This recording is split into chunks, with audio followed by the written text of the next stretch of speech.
Hey there, geometry students. This is Mr. Shack, and this is your Unit 5 test review video. So, as always with this, make sure you're using it in a way that's beneficial to you. The way that's not beneficial, obviously, is just copying everything down. You're not going to learn anything, and it does nothing for you. This review is not graded, your test is graded, and that's where you actually have to do the problem solving. So copying it down, that's not preparing you for the test. You need to be trying to do these on your own, using this video, hitting play when you're stuck to get yourself unstuck, and then pausing again to try to work the rest, and then checking it with the video. So just a reminder to use this in a way that is beneficial to you so that you are ready for the test. That is the important part. Okay, so again, I always have to go fast. I only have 30 minutes to record these videos. So please just know that I'm going fast.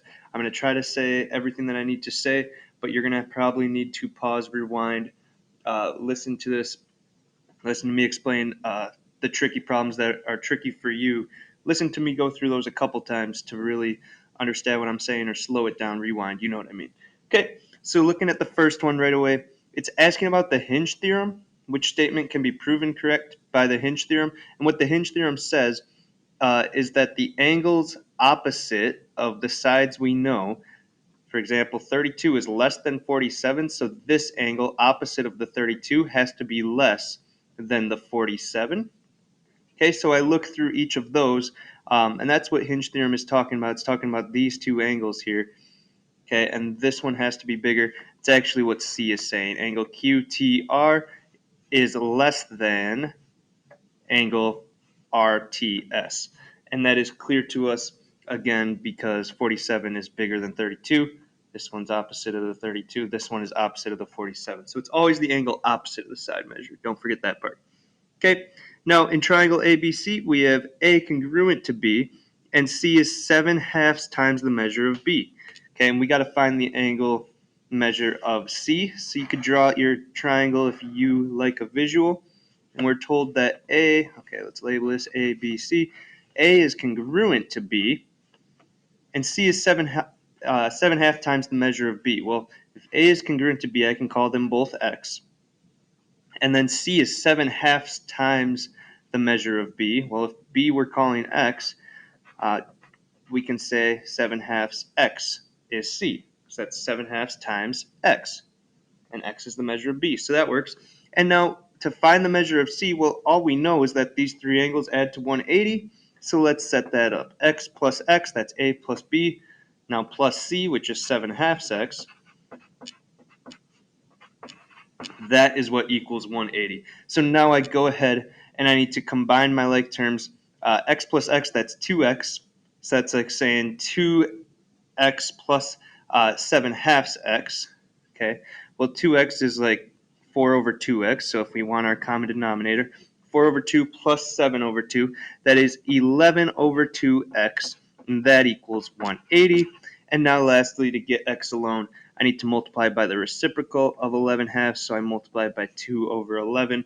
Notice how then the 2's cancel and the 11's cancel. That gets X alone. What I do to one side, always got to do to the other. When I do that, X equals about 32.72. It's actually repeating. Okay, now from there, well, this is what X is, but it wants to know what angle C is. And remember, angle C is 7/2 times X, so I need to take this number here and multiply it by 7/2. Okay, so I do 32.72. So 32.72. Okay, multiply that times 7/2. Okay, and 7/2 is like 3.5. Put that in the calculator, and you get that angle C equals about 114.54 degrees. Okay. All right, now number 3, we have a word problem describing a situation. Okay, read through it, and then notice it's saying 3 streets form a scalene triangle within the community, and the planner recommends locating the park equidistant from each of the streets. Okay, well, each of the streets are the sides of our triangle. Okay, and now that was a very not straight triangle. but the 3 streets are the sides, and we want a park equidistant from the sides. So you need to think, okay, which of these is equidistant from the sides of my triangle? And that is your in-center. Okay, and that's something you got to remember. All right, now number 4, we have triangle QRS, and Q is 8 square root of 5 feet, RS is 9 square root of 5 feet, and we want to know which lengths are possible for QR. Now remember, X has to be less than QS plus RS, so that's less than 8 root 5 plus 9 root 5, has to be less than the 2 added up, and it has to be greater than the big side, 9 root 5, not just 9, minus the little side. Okay, that is the rule. That is the triangle inequality theorem.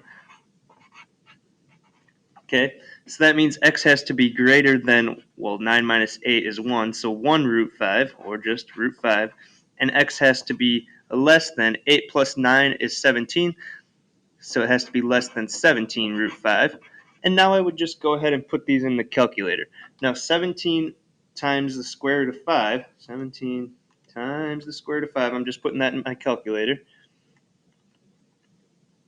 Whoa, hit the wrong button. 17 times the square root of 5. There we go. Okay, that is 38.01. Okay, so and it has to be less than that. So it cannot be either of these. These are both bigger than 38.01. So I'll select these two. And then now 1 root 5, it has to be greater than. So I stop there, even though it might be a few others. So I take the square root of 5. Let's see what that is. And that's 2.2. And x has to be greater than 2.2. Well, both of these are. So it's actually all 4 of those for your answer.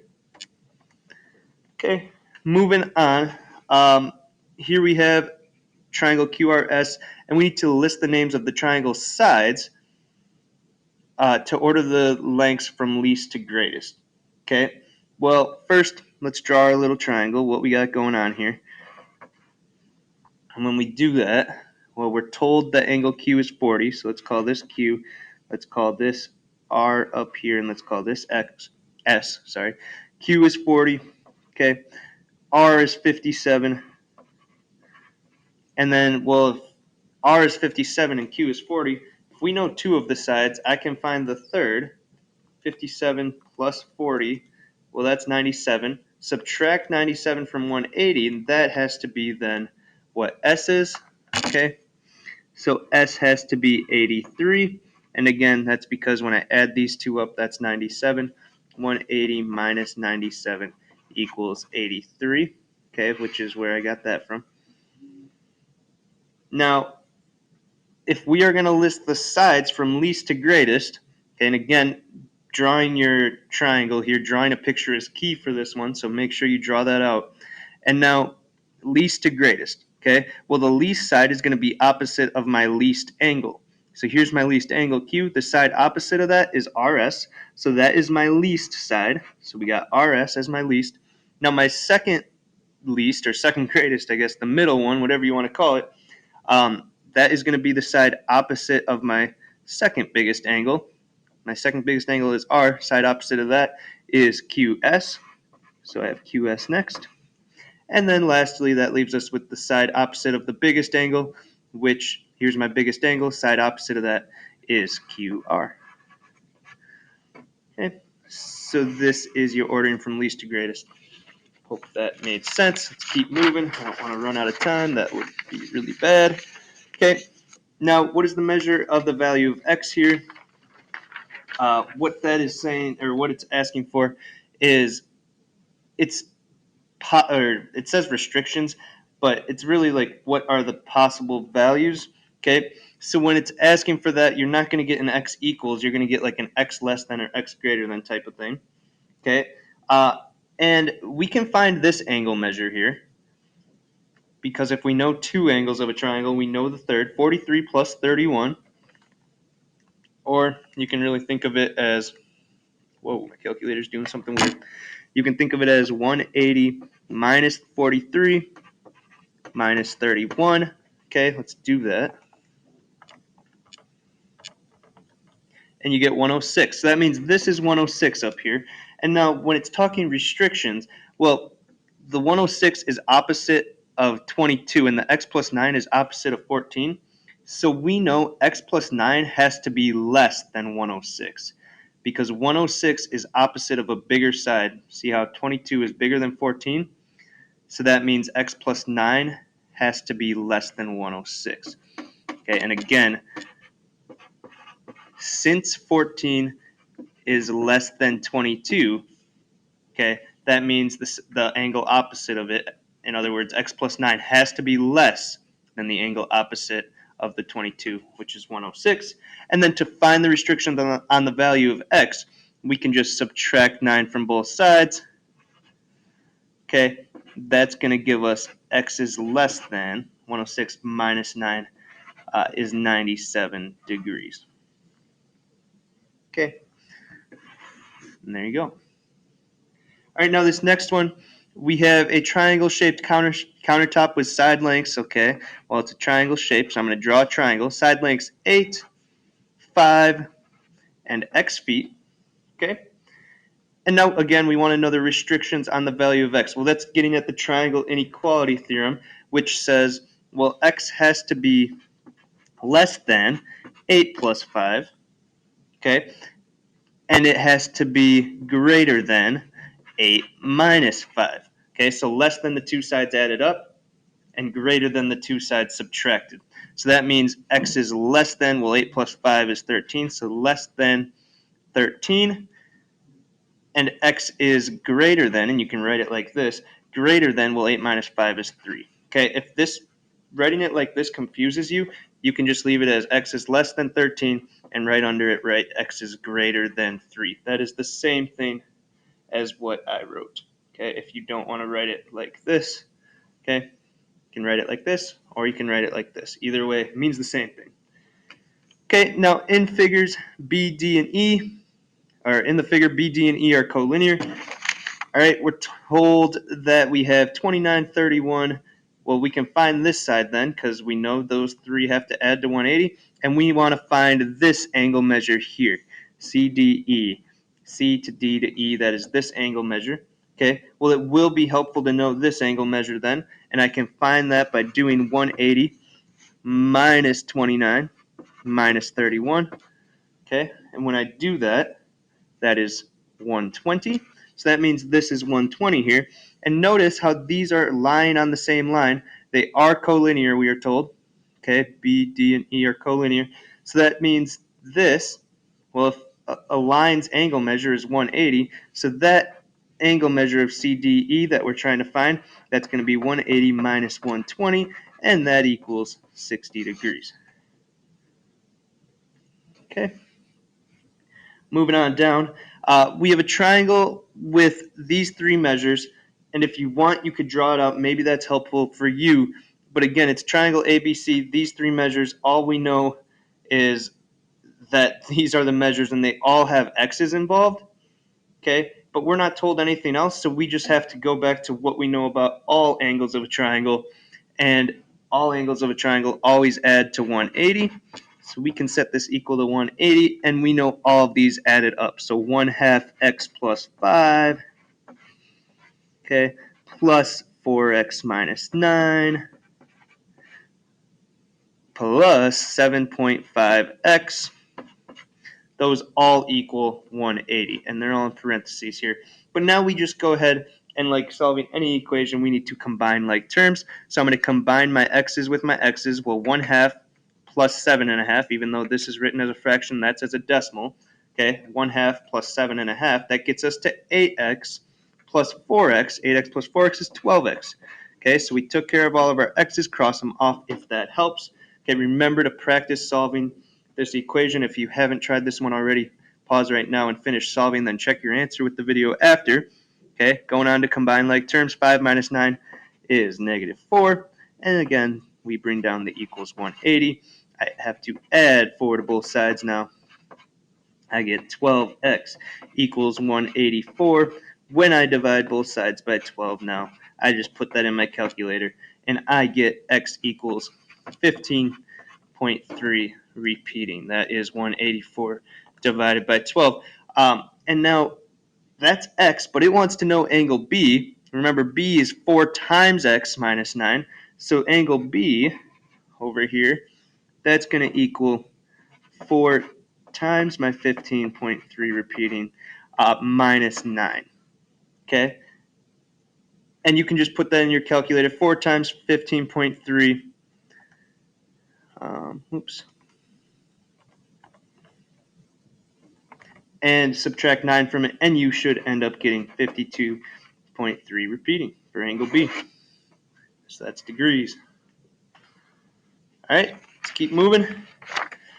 Looking at the top now here, we have a mid-segment of QRS, so maybe draw this out if it helps us visualize. Okay, again, QRS is a triangle. A mid-segment of QRS is AB, so let's draw in our mid-segment. Here's AB, and it's saying AB is 4x plus 3, so this is 4x plus 3, and AB is parallel to QS. Well, yep, if it's a mid-segment, it has to be. And we're told that QS equals 8x minus 5. Okay, so now finding the length of AB, well, we can set up an equation because we know the mid-segment right here, 4x plus 3, 2 of those. We know the relationship between the mid-segment and then the full side. Well, 2 times 4x plus 3 has to equal 8x minus 5. Okay, that's the relationship there. This is half of this. Okay. So now 2 times 4x plus 3. Now we've got to remember to distribute when we're solving equations like this. 2 times 4x, that's 8x. Oops, I don't know why I wrote a 1. 8x. 2 times 3 is 6. So we get 8x plus 6 equals 8x minus 5. Well, that's not good. So when you go ahead and do this now, this ends up being a bad problem because you end up getting 0x. So there's a problem in this problem because when we subtract 8x from both sides here, you end up getting 0x equals, well, then we'd have to subtract 6 from both sides. It equals negative 11, which you can't have 0x. That means there's actually no solution for this one. I'm going to end up changing this. So your packet is going to be a little bit different, but follow this type of process. Know that this was a mistake in the problem. It's going to be a very similar problem, but I'm going to change it so it's not these exact numbers where you end up getting a 0x. So for number 10, you're following this process and knowing that 2 times this equals this, and then solve your equation. Okay, that will be changed, so that should be better as long as I remember to change it. Your problem should look a little different there. Okay, now number 11, we got to figure out what's going on with all of this. Find x, y, and z.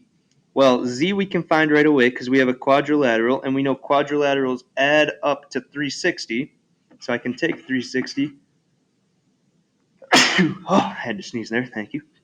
360, I got to subtract 51, and then I subtract 144, just subtracting all of my angle measures of this quadrilateral. That's going to give me z. So let's do that. 360 minus 51 minus 144 minus 87.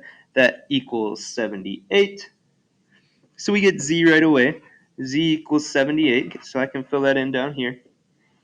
Okay, and now for finding x, notice how x is on the same line as 51, so they're collinear, in other words, supplementary, so I can find x by doing 180 minus 51. That's 129, so that means x is 129. And now to find y, we got to do some more work, all right? We can find this angle here. We know this is 129. We can find this angle by doing 180 minus 144. Okay, so let's do that. 180 minus 144. Well, that's 36. That means this is 36. Hopefully you can see me write that in, but that's 36. Now, in the x is 129, so that means this last one is going to be 180 minus 129 and minus 36. because that is a triangle. So that means this guy right here is 15 degrees. Okay, and you'll see why we needed to find all those first in a second. And really, with problems like this, just find all the angles that you can possible, knowing that every triangle adds to 180. All the angles add to 180 of a triangle. If they lie on the same line, they add to 180, and that's what we're going to use here, because notice how these two angles lie on the same line. So this one is going to be 180 minus 15, okay, which is 165. And then same here, these two angles lie on the same line. Also, we have vertical angles, so we could know that this is 51 right here, vertical angles. But also, if we did 180 minus 129, we also get 51.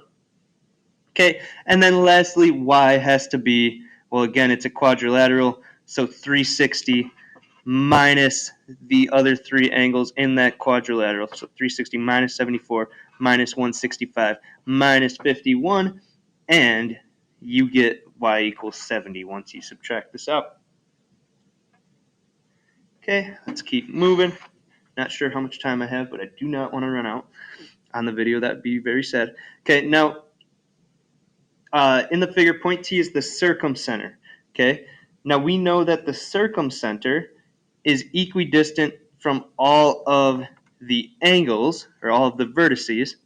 So let's see what this is asking. If RT is 5x minus 6, okay, that's from this vertex to angle T, that's 5x minus 6, and ST is x plus 10, that's this vertex from the circumcenter. Well, we know it is equidistant, the same distance from all vertices, so that means the distance of R to T is 5x minus 6, that equals the distance of S to T, which is x plus 10.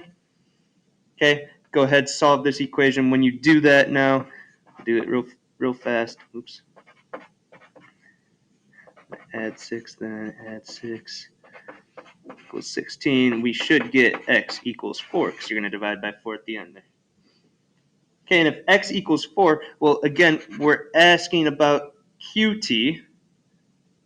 All right, so QT is going to be the same length as RT or ST. They're all equidistant from all the vertices. So I can just plug 4 in for x here. 4 plus 10 is 14. So QT, the measure there, is 14 also. All right, moving on, back page. Okay, here we have this figure here, and we are told that now,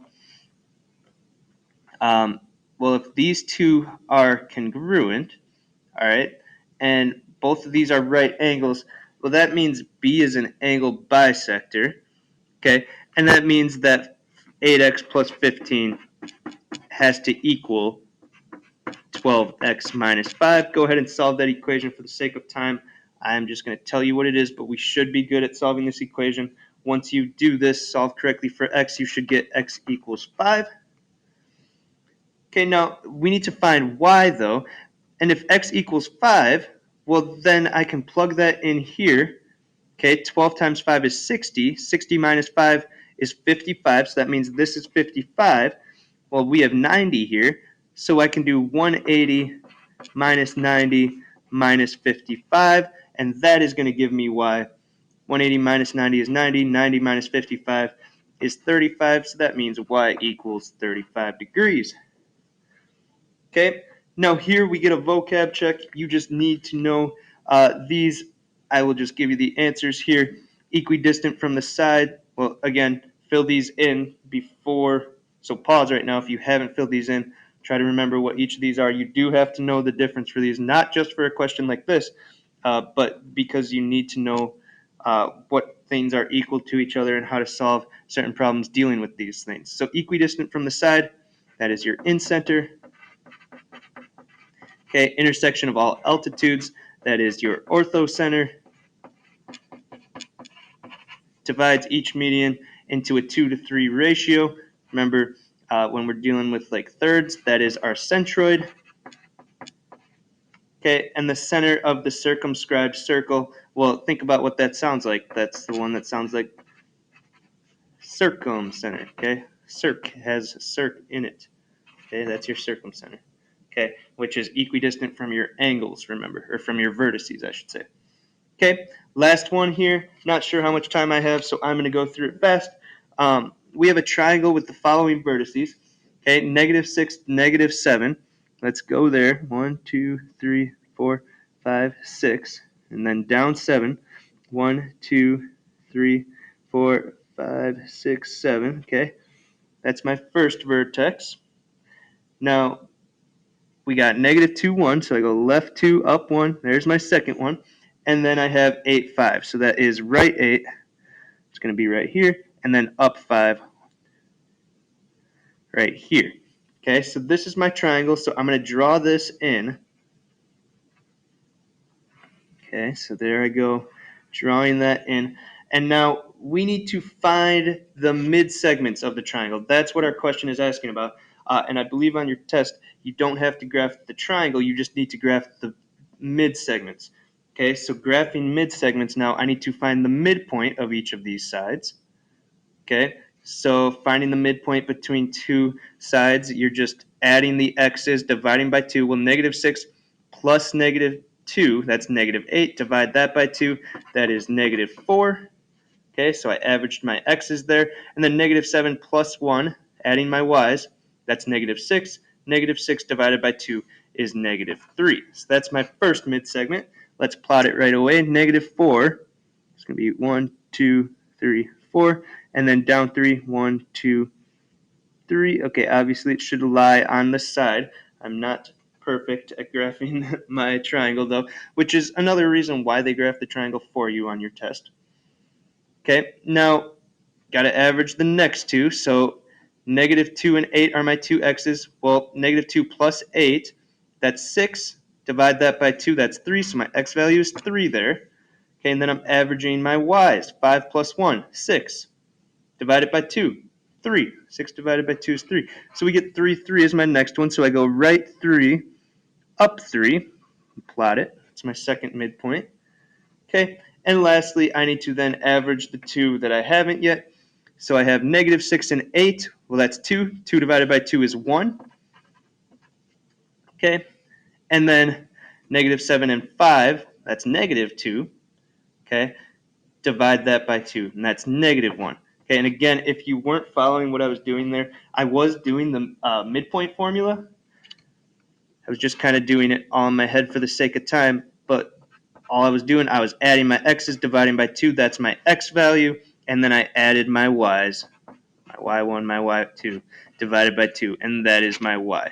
Okay, so maybe that simplified midpoint formula for some of you, maybe it was too confusing, but that's all I was doing there to find these three midpoints. Okay, I got to plot my last one, 1, -1, that's right here. Okay, and then I can draw in all of these mid segments. And notice how it makes like a little upside down triangle. And this side is parallel to this side, and it's half the length we know because it's a mid segment. This side parallel to this side, half the length. Again, this side parallel to this side, half the length because it is a mid segment. So then I read down here which one is true, okay? And A is the one that is true. That's what we know about mid segments. You just have to read. And yep, they're each parallel to exactly one side and 1/2 the length of that side that they are parallel to. And you can kind of see that here, okay, as I was talking about. So good, we got through it all. That is your Unit 5 review. Please make sure that if there were questions that were confusing, go back, watch those again, and you're going to do great. Good luck.